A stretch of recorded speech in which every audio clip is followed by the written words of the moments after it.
So let's talk about supplementation. What would you say, is there a dose generally that's recommended in terms of supplementation so that one is able to reap all of these potential benefits? How is it best supplemented? What forms are available for people in terms of supplementation? Yeah, let's start there.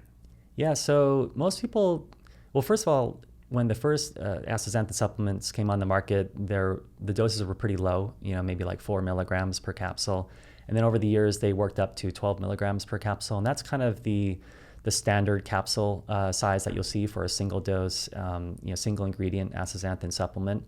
And most people will take anywhere from 1 to maybe 2 or 4 capsules a day. Some people take even more. Like we've actually done a human clinical study in cardiovascular subjects where we dosed a high dose of 8 capsules or 96 milligrams a day for 3 months. Wow. And a lower dose of 2 capsules a day or 24 milligrams. And then we also had control. So we had it all completely masked. And that's where we actually demonstrated. And these were people that were very unhealthy. They had elevated inflammation and cholesterol and kind of cardiovascular issues, and they were on all the cardiovascular medications.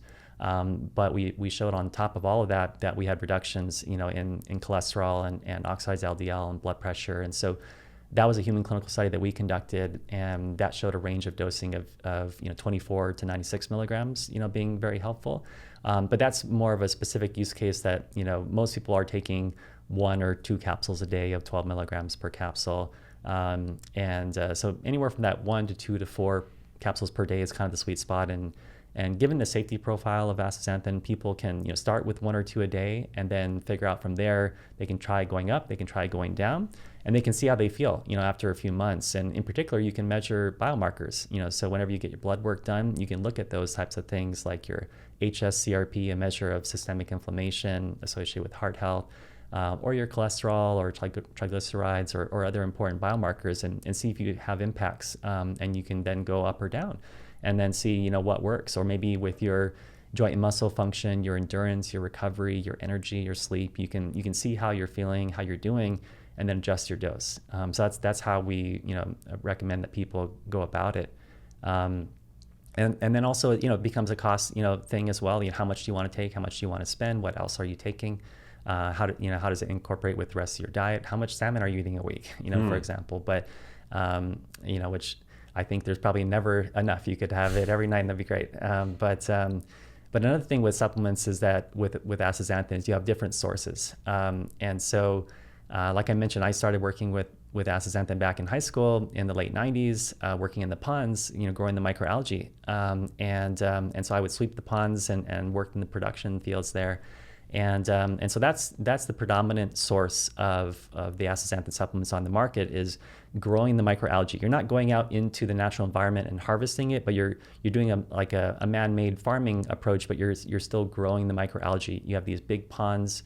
In our case, we were in Kona on the Big Island of Hawaii, in the lava fields, where the Ironman triathletes train. Brutal heat and sun.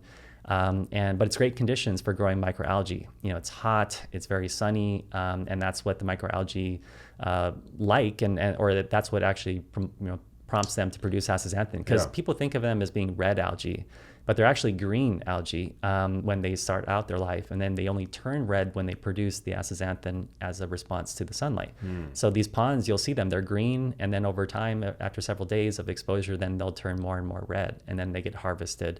And then you have to kind of extract out the astaxanthin from that, algal matter. And it comes esterified with, attached to different amino or fatty acids actually. And so you'll have predominantly monoesters. So you have astaxanthin attached to various fatty acids on one side of the molecule. You have some diesters where astaxanthin is attached to 2 fatty acids, and you have some non-esterified, just free astaxanthin. So you have this mixture of astaxanthin components as well as other stuff from the algae. And even after all years of improvements, it only is 5 or 10% astaxanthin that you get in the algae, in the extract. And then the rest is just other stuff from the algae, which is not the active ingredient that you're looking for. There's issues with, just making it consistent and very pure every batch. And so after we did that for a few years, we recognized, the health benefits there and thought, actually, maybe this could even be a pharmaceutical, given that it could impact all these important, health issues. And so we started to go and look at how pharmaceuticals are made and go to the laboratory and try to reproduce astaxanthin. And we worked with some great manufacturers to make a nature identical form of astaxanthin using natural product total synthesis. So you basically synthesize from scratch the astaxanthin molecule and you get the exact same chemical structure. You can get the same isomer. There's a few different isomeric forms of astaxanthin, but they're all present in nature. They all have demonstrated safety and efficacy. And so we've been able to produce astaxanthin with really high purity and consistency when we're doing pharmaceutical research in a pharmaceutical manner. And then after a decade or so of pharmaceutical research, after the 2008 financial crisis hit, the ability to fund that program was no longer feasible. So we pivoted back and brought the learnings and the expertise from the pharmaceutical research back to the supplement side and said, let's apply these learnings. Let's bring this really rigorous production technology to the supplement world, and then launched a supplement form of astaxanthin based on natural product total synthesis. So in our case, we have really, really high purity. It's just the astaxanthin molecule. It's consistent batch to batch. You know exactly what's in every capsule. And importantly, it's formulated in a way that makes it really bioavailable. And so it's actually really hard to make astaxanthin well absorbed in the body. If you just produce it in a lab and put it in a capsule, you won't absorb anything because it's really tightly packed, almost like the brick. It has this crystalline structure that packs tightly together. Your body can't really do much with it. But if you can take that crystalline astaxanthin and disperse it into a cloudy matrix, which is what we do with this kind of a starch-based formulation, it allows the astaxanthin to be dispersed and then absorbed nicely by the gut. And we actually did a head-to-head human study because we wanted to compare how well would this work compared to the normal astaxanthin products on the market. And we got a group of human volunteers, gave them a dose of the microalgal astaxanthin product, measured their blood levels over the course of a day at multiple time points, and then had them wash out for a week without taking any astaxanthin, and then gave them our form at the same dose, the same group of people, and again measured their blood over the course of a day. And we found that we got 3 times the blood levels of astaxanthin from the same dose. Wow. Both the maximum concentration and the total exposure over 24 hours. So you got 3 times more in rather than passing the rest through you without being absorbed into the body. So that significant improvement allows you to benefit so much more from every capsule.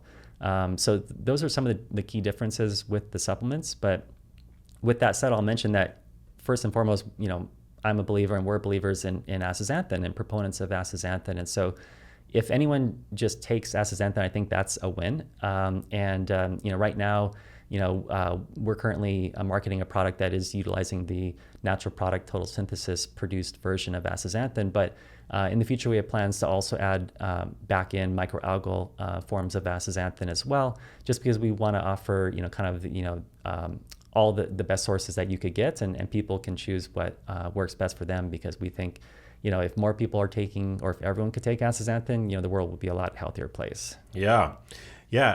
Before I had met you, I was taking, and I'd been taking 12 milligrams a day of astaxanthin, but I've upped my dose to 24 milligrams. So I guess 2 AX3 capsules every day is what I currently take, and what I've been taking for the past, I would say, 6 months or so. I know there's some that you're supposed to take it with fat. Why is that?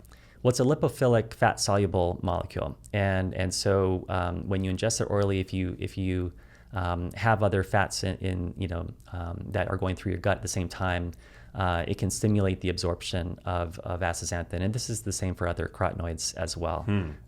And so if you don't, you may pass some through. And so similar to if people eat beets, this is a highly pigmented compound, and so it can color the stool if it's not fully absorbed. And it's not to be concerned if that happens, but it just means that some got through. But if you ever take some of the powder out of the capsule and mix it in water, or I know, like, if you step on a capsule and it explodes on the floor, like it can be a mess, and so if any is not absorbed, you'll see that coloration. But for the most part, especially with our really highly bioavailable formulation, and if you take it with a meal, then most of it, if not all, gets absorbed, and you don't pass anything noticeably through into the stool, which is great because you want to be utilizing everything rather than flushing it away. Yeah, especially if you're spending money on it. Yeah. So you need to take the synthetic form still needs to be taken with fat as well, even though it has 3 times the bioavailability. It does, yeah. And so the clinical study we did was with a standard meal that has a fat component, and it's not that you wouldn't absorb it, you'll just absorb it better with a meal. Yeah. In what proximity do they need to be taken?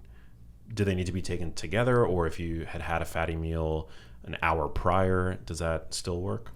Yeah, we haven't tested with and then 30 minutes later, an hour later, and several hours later, and so couldn't say specifically. But the idea is that you want the gut to be processing the food at the same time, and so ideally, with or shortly after the meal would probably be the best advice. But you can also experiment on your own, where if you were to take it a few hours later and you find that your stool is becoming colored, or you're maybe not finding the same benefits, then maybe you could try experimenting, taking it closer. But I think just as a matter of habit, it's easier to just take it after you eat dinner, for example, or lunch or breakfast, and that's probably just easy for habit, and certainly going to be the most conducive to absorption. Yeah, I mean, I've definitely experimented with all kinds of compounds, especially now. I get sent so many different things, but it's very funny that astaxanthin is something that has stood the test of time in terms of my staple supplement regimen, and yeah, I'm just a big believer in carotenoids, and astaxanthin too. It has the capacity that the molecule has to span the cellular membrane, to me, is protecting it essentially from the inside and from the outside. Because mitochondria generate reactive oxygen species, and cells can be. We always think about cells being damaged from without, but they can also potentially be damaged from within. And so it just stands to reason to me that having a cellular protector such as astaxanthin would be beneficial. For sure, yeah. With the mitochondria, those are your little energy power plants of the cells, and as byproducts of that energy production, they're producing free radicals, like you said, and that damages the cell. Those little free radicals want to interact and engage with other things and cause damage, and astaxanthin is the perfect molecule to neutralize those free radicals by donating or accepting an electron, and so localizing in the mitochondrial membranes it impacts mitochondrial function. We've seen an interesting study both in young and old canines that you saw increases in ATP and energy production with astaxanthin administration. So it is really important to support the function of the mitochondria, but also, like you said, deal with the effects of the byproducts of the energy production. Which, if you think about an energy production facility, you'll have those smokestacks and a lot of pollution coming out. It's kind of the same thing where they're producing the energy, but there's byproducts because you're breathing the oxygen, you're consuming the nutrients, and then the mitochondria take those and create the energy. But you have these pollutant products that come out that need to be addressed, and you have these endogenous systems that over time kind of deteriorate and are no longer as effective as you age. If you like that video, you need to check out this one here, and I'll see you there.